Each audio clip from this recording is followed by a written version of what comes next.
नमस्कार दोस्तों, क्राइम तक में आप सबका स्वागत है। मैं हूं सुप्रतिम बैनर्जी।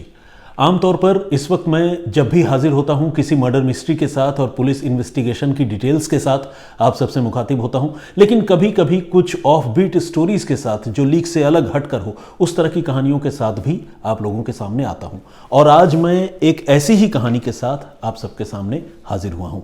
ये कहानी है एक ऐसे साइंटिस्ट की जिस पर देश को और जिस महकमे से जुड़े वो साइंटिस्ट थे उनको बहुत ज़्यादा एतबार था। वो बहुत बड़ी पोस्ट पर थे, बड़ी जिम्मेदारी थी, लेकिन उन साइंटिस्ट को आखिरकार पाकिस्तान के जासूसों ने कैसे हनी ट्रैप में फंसा लिया और कैसे सीक्रेट डॉक्यूमेंट लीक करने का उन पर इल्ज़ाम लगा, कैसे पुलिस ने, महाराष्ट्र एटीएस ने उनको गिरफ्तार किया, इसके बारे में आपको बताऊंगा। और साथ ही मैं आज आपको यह भी बताऊंगा कि इस मामले में महाराष्ट्र की जो एटीएस है, एंटी टेररिस्ट स्क्वाड, उसने इस मामले की तफ्तीश पूरी कर ली है और उनके खिलाफ चार्जशीट भी दाखिल कर दी है। चार्जशीट में ऐसी कौन सी बातें हैं जिससे ये पता चलता है कि वो साइंटिस्ट कितने गहरे हनी ट्रैप के दलदल में फंस चुके थे, आज उन पर मैं आप लोगों को वाकिफ कराने की कोशिश करूंगा। तो आइए शुरुआत करते हैं। आप में से बहुत सारे लोग इस घटनाक्रम के बारे में जानते होंगे, लेकिन मुझे पूरा यकीन है कि आज जब मैं जो कुछ आपको बताऊंगा उसमें कुछ तो नया ज़रूर होगा जो आप लोगों के लिए जानने वाला होगा। तो खैर, जिनका मैं जिक्र कर रहा हूं उनका नाम है प्रदीप कुरुलकर। ये डीआरडीओ के डायरेक्टर थे, पुणे में, पुणे यूनिट में डीआरडीओ के डायरेक्टर थे। डीआरडीओ यानी defence research and development organisation, Bharat सरकार की एक ऐसी इकाई, एक ऐसा डिपार्टमेंट जो डिफेंस से यानी हमारे रक्षा से जुड़े हुए तमाम जो टेक्नोलॉजीज़ है उस पर रिसर्च का काम करती है और साथ ही डेवलपमेंट भी करती है। यानी जो भी हथियार होते हैं उन हथियारों को डेवलप करना, बनाना, उसके पीछे की टेक्नोलॉजी पर रिसर्च करना, तो जिसे कहते हैं कि बहुत ही सीक्रेट, रेदर टॉप सीक्रेट काम यहाँ पर होता है। और इसके साथ ही ये ऐसा काम करते हैं जिससे भारत से रंजिश रखने वाले बहुत सारे मुल्क जो है वो रश्क करते होंगे, उनको गुस्सा भी आता होगा और ऐसे देशों के टारगेट पर हमारे देश के और ख़ासकर डीआरडीओ के साइंटिस्ट रहते हैं। सुरक्षा के लिहाज से तो खैर रहते ही हैं, लेकिन इसके अलावा अक्सर जो दुश्मन मुल्क है वो हनी ट्रैप के ज़रिए, जासूसी के ज़रिए ऐसे साइंसदानों से, ऐसे वैज्ञानिकों से वो राज निकलवा लेना चाहते हैं जो राज जानना उनके लिए बेहद ज़रूरी है और हमारे लिए छुपाना बेहद ज़रूरी है। तो इस कहानी की जो शुरुआत है, प्रदीप कुरुलकर जिन पर हनी ट्रैप में फंसने का इल्ज़ाम है, इसकी जो शुरुआत है वो होती है पिछले साल यानी 2022 जून का महीना होता है और कोई एक तारीख, कोई एक दिन ऐसा होता है जिस दिन प्रदीप कुरुलकर के मोबाइल फ़ोन पर एक व्हाट्सएप मैसेज आता है। व्हाट्सएप मैसेज करने वाली एक लड़की होती है जो खुद बताती है कि वो बेहद खूबसूरत और एक यंग इंडियन लड़की है और उनकी बहुत बड़ी फ़ैन है, उनकी प्रशंसक है और सोशल मीडिया में वो उनको फॉलो करती है। उसने अपने आप को बेसिकली अंबाला का रहने वाला बताया था और साथ ही ये भी बताया था कि वो लंदन में रहती है, लेकिन चूंकि उसका रुझान साइंस, डिफेंस टेक्नोलॉजी और इस तरह की दूसरी चीज़ों पर है, तो इसीलिए वो सोशल मीडिया में उनको यानी साइंटिस्ट प्रदीप कुरुलकर को फॉलो करती है और साथ ही ये भी बताया कि वो उनसे कुछ सीखना, समझना और जानना चाहती है।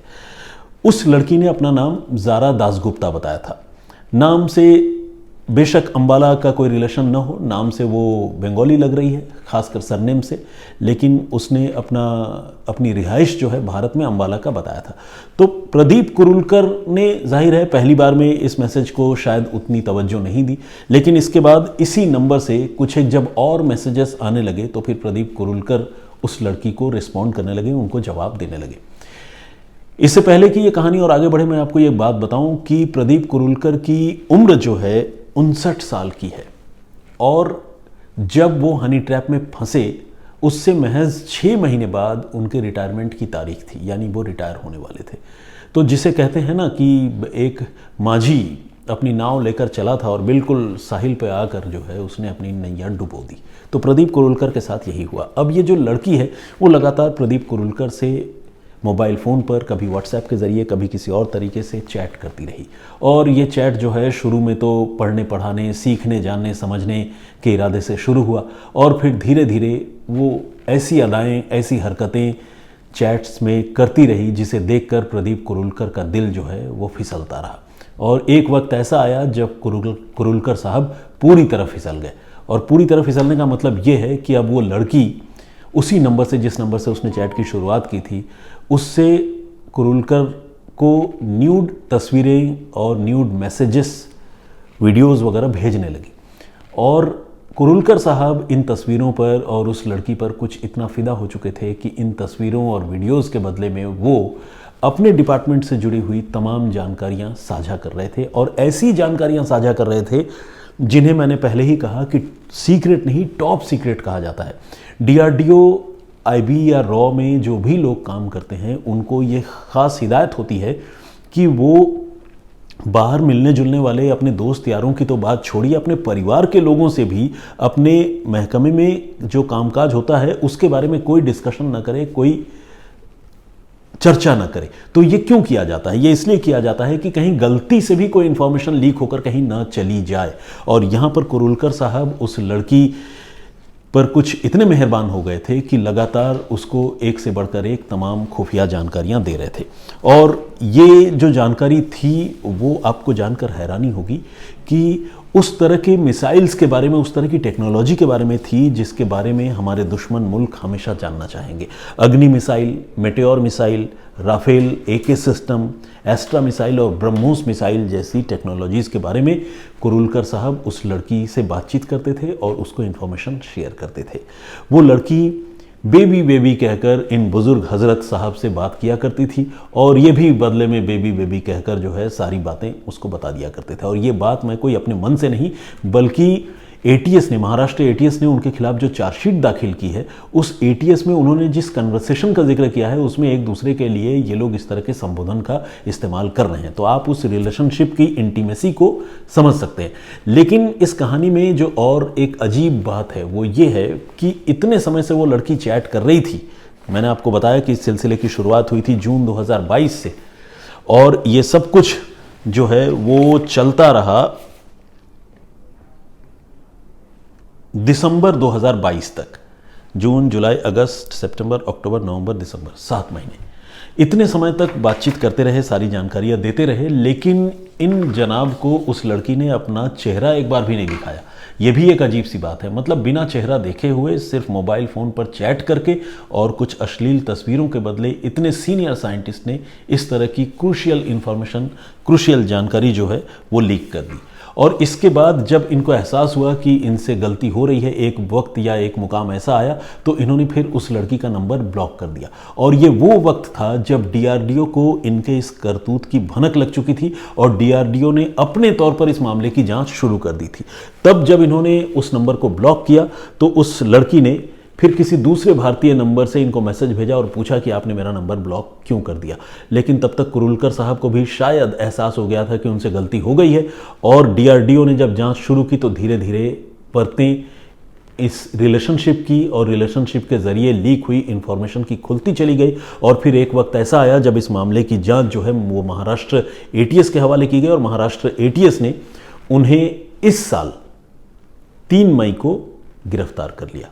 गिरफ्तार करने के बाद उनसे पूछताछ भी हुई और पूछताछ में कई ऐसी बातें सामने आई जो वाकई बेचैन करने वाली हैं। और उन बातों में तमाम वो खुफिया इन्फॉर्मेशन जिसे हम छिपा कर रखना चाहते हैं, वो खुफिया इन्फॉर्मेशन प्रदीप कुरुलकर साहब जो है उस लड़की को देते हुए पकड़े गए। सबूतों के तौर पर भी बहुत सारी चीज़ें मिली चैट के रूप में जब उनके लैपटॉप की और मोबाइल फ़ोन की जाँच हुई, और बाकी पूछताछ में भी उन्होंने ऐसी कई बातें कबूल की। आपको जानकर ये भी हैरानी होगी कि प्रदीप कुरुलकर से जब ऑफिसर्स ने ये पूछा कि आप आखिर ऐसा कैसे कर सकते हैं, कैसे आपने ऐसा कर दिया, तो उन्होंने ये कहा कि उम्र के इस पड़ाव पर मैं बहुत अकेला महसूस कर रहा था। तो ये अपने आप में एक बड़ी अजीब बात है कि अकेला महसूस कर रहे थे और उस चक्कर में उन्होंने देश की सुरक्षा जो है उसे दांव पर लगा दिया। तो खैर, अब इस मामले में एटीएस ने जो है वो चार्जशीट दाखिल कर दी है और Pradeep Kurulkar already judicial custody में है इस मामले में, और बहुत ही संवेदनशील ये मामला है। अब ज़रा हनी ट्रैप के बारे में मैं आपसे बताऊं, बातचीत करूं। हालांकि कई बार आप लोगों ने सुना, समझा और जाना होगा। पाकिस्तान की जो खुफिया एजेंसी है वो शुरू से ही हमारे साइंटिस्ट्स और इस तरह के जो पोस्ट्स पर होते हैं, चाहे वो राजनयिक हो यानी डिप्लोमेट्स हो, साइंटिस्ट्स हो, हमारे सीक्रेट एजेंट्स हो जो IB और रॉ से जुड़े हुए हैं, उन लोगों को ट्रैप करने की कोशिश करती है, आर्मी के लोगों को ट्रैप करने की कोशिश करती है। और इसके लिए बाकायदा उनके यहाँ डेस्क बना हुआ है जो अलग अलग मॉड्यूल के ज़रिए हमारे सिस्टम में इन्फिल्ट्रेट करने और घुसने की वो कोशिश करते हैं। इनका इरादा जो है वो हमारे ऑफिसर्स को ट्रैप करके उनसे खुफिया जानकारियां जुटाना होता है। और इसके लिए वो सालों से ये हथकंडा अपनाते रहे हैं कि खूबसूरत लड़कियां कभी भी किसी रैंडम नंबर से या मिस्ड कॉल के सहारे से किसी एक आदमी से कांटेक्ट करने लगती है और फिर धीरे धीरे अपने प्यार के जाल में, मोहपाश में वो फंसाती है और फिर एक एक करके इन्फॉर्मेशन निकालती है। जो नया मोडस ऑपरेंडी है, उस मोडस ऑपरेंडी में ये देखा गया है कि लड़कियां खुद को जो है भारतीय तो बताती ही हैं, जो भी जासूस वहाँ की होती हैं, और साथ ही वो अपने आप को कट्टर राष्ट्रवादी दिखाने की कोशिश करती है और इस तरह का एक इमेज ड्रॉ करती है जैसे वो चाहती है कि वो अखंड भारत की सोच रखने वाली लड़की है। तो अगर कोई लड़की इस तरह से अपने आप को इंट्रोड्यूस करे और अपने इस तरह के विचारधाराओं और ख्यालातों का इजहार करे, तो कोई भी आर्मी मैन हो या हमारे जासूस हों या साइंटिस्ट हों, उनको ये लगता है कि शायद ये लड़की जो है इससे इस तरह के क्लासिफाइड इंफॉर्मेशन भी शेयर किया जा सकता है, क्योंकि ये लड़की जो है बहुत ऊंचे और राष्ट्रवादी ख्यालों से भरी हुई है। लेकिन ऐसा करते हुए अक्सर वो ये भूल जाते हैं कि ऐसा करना कितना ख़तरनाक साबित हो सकता है, क्योंकि अक्सर जो होता है वो दिखता नहीं और जो दिखता है वो होता नहीं। ये बात शायद हमारे कई बार साइंटिस्ट और आर्मी मैन और ऑफिसर्स वो भूल जाते हैं, उनसे गलतियाँ हो जाती हैं। आपको अजीब लगेगा कि इस तरह के जो महकमे हैं जिनमें सीक्रेट तरीके से काम होता है और जो नेशनल सिक्योरिटी से जुड़े हुए काम करते हैं, उन महकमों में बाकायदा सेंसिटाइजेशन का प्रोग्राम चलता है कि वो हनी ट्रैप में न फंसे। और पुणे में जहाँ के ये डायरेक्टर हैं, इन्होंने अपने उसी कैंपस में कई बार हनी ट्रैप से लोगों को जागरूक करने के लिए प्रोग्राम चलाया। बल्कि जब ये हनी ट्रैप में फंसे उससे बमुश्किल कुछ महीने पहले भी उन्होंने हनी ट्रैप को लेकर लोगों को सेंसिटाइज करने के लिए अपने ही प्रेमाइसेस में, अपने ही कैंपस में एक प्रोग्राम किया था।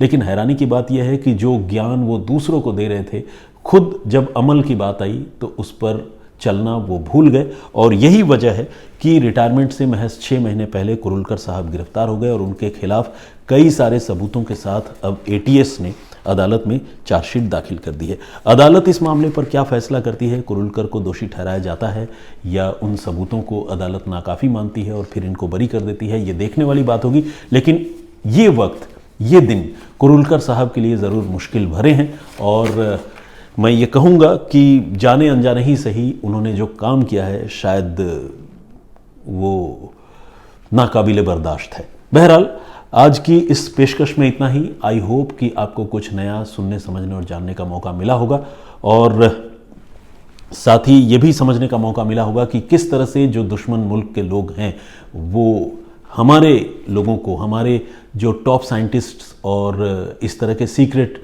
पोस्ट पर जो हाई लेवल के ऑफिसर्स में रहते हैं, काम करते हैं, उनको टारगेट करने की कोशिश करते हैं।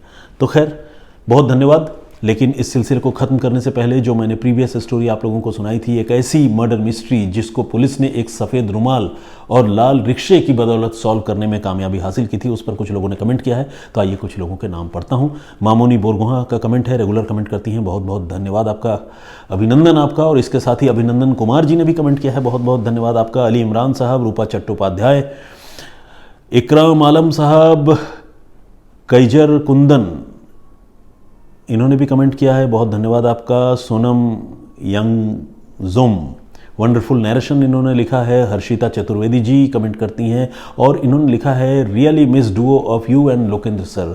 चलिए ठीक है, लोकेंद्र जी की आपने इसी बहाने हमें याद दिला दी, उनसे बात करना बाकी रह गया है। मौलाना निसार अहमद नागपुरी साहब का कमेंट है। गोविंद कुशवाहा जी, विश्वजीत जी महाराष्ट्र से कमेंट करते हैं, इन्होंने चंद्रयान के सक्सेसफुल लॉन्चिंग की बधाई दी है। और सब शफीकुल हसन साहब का कमेंट आया है। प्रदीप भांबू जी, विजेंद्र सिंह जी, परूप श्रेष्ठा, रेखा भट्ट, खुशी की दुनिया और मोहित रावत और जगवंत सिंह जी, साथ ही लवकुश वर्मा का भी कमेंट है। सुनीता जी ने भी कमेंट किया है, बहुत बहुत धन्यवाद सुनीता जी, आपका भी स्वागत है। इसी के साथ आज की इस पेशकश को यहीं पर रोकना चाहूँगा। मैं फिर हाजिर होऊंगा किसी और कहानी, किसी और वाक़े के साथ। तब तक आप अपना बहुत ख्याल रखिए, सुरक्षित रहिए। जय हिंद, जय भारत।